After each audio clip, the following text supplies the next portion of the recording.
Akalar, bizda sezon degan narsani o'zi yo'q. Misol uchun dekabr oyida bizda ish jam unaqa zo'r bo'lgani yo'q. Lekin yanvar oyida bir ikkita klientimiz xafa bo'lib qolishdi.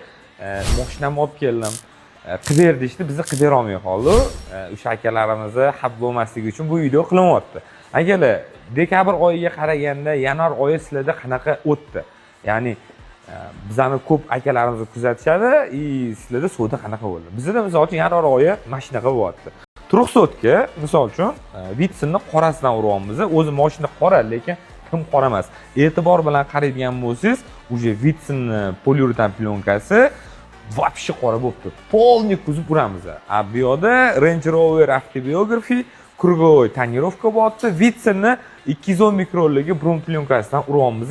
Zikrga o'xshashib ketadi, bilasizlar. Autobiography nima deysizlar? Solishtirib ko'ramiz ham. Sizlarga qizuvmi? Pastda yozib ketasizlar. Bu yoqda Zikr 009 detailing himchiska bo'lyapti.